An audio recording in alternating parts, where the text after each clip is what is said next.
Brigadier Vinod Dutta हमारे साथ जुड़े हुए हैं। सर इसमें विनोद सर इसमें अब अमेरिका क्या सोच रहा होगा, क्योंकि ईरान और इजरायल के सीधे युद्ध की स्थिति से अमेरिका लंबे समय तक बचने की कोशिश कर रहा था। वो भी ये नहीं चाह रहा था कि उसे सीधे युद्ध में उतरना पड़े, लेकिन अगर ऐसी स्थिति बनती है तो फिर अमेरिका के पास क्या ऑप्शन बचे? देखिए, अमेरिका गौरव ऑलरेडी अपनी पूरी तैयारी करे बैठा है और उसे मालूम है कि ईरान में इस तरह के कभी भी ट्रिगर हो सकता है। और ईरान में देखिए जिस तरह से जन समुदाय या जन उन्माद हो रहा है, तो एक किस्म का वॉर हिस्टीरिया वहां क्रिएट किया जा रहा है। मुझे नहीं लगता कि अभी ईरान को इतना जल्दी में कोई स्टेप लेगा, लेकिन हाँ उस तरह की भूमिका वहां बनाई जा रही है। वो ये चाहेगा कि जो बाकी लेकिन सर जो इमेज बिल्डिंग में ईरान लगा हुआ था कि वो इतना ताकतवर है कि वो महाशक्तियों को चुनौती दे सकता है, वो इजरायल को डील कर सकता है, अगर ईरान ने कोई ऐसा स्टेप नहीं लिया तो क्या उस सारी कोशिश पर पानी नहीं फिर जाएगा?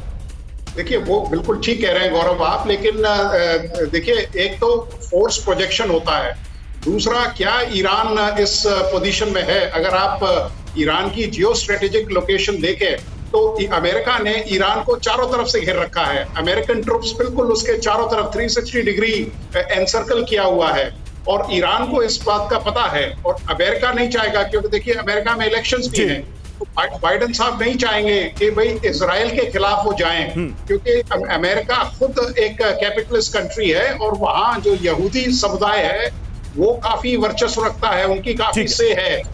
जी ठीक है, बहुत बहुत शुक्रिया आपका। और मनीष हमारे साथ जुड़े थे, उनका भी बहुत बहुत धन्यवाद। और देखिए इस बीच आईडीएफ ने गाजा में विमान से पर्ची गिराई है। खान यूनिस छोड़ने का अल्टीमेटम दिया गया है। खान यूनिस से राफा बॉर्डर जाने के निर्देश दिए गए। इन पर्चियों में अगले निर्देश तक घर वापस लौटने की मनाही।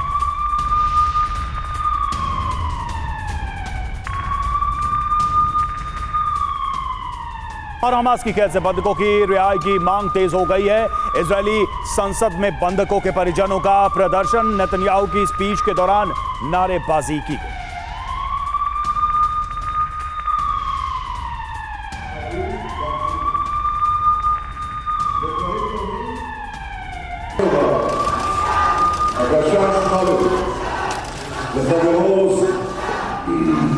तो ये देखिए तस्वीरें संसद के अंदर की, जब नारेबाजी की गई बंधकों को लेकर लगातार इजरायल की सरकार के ऊपर दबाव बनता हुआ और बंधकों के परिजन बेचैन होते हुए कि कब उनके फैमिली मेंबर्स छूटेंगे हमास की कैद से।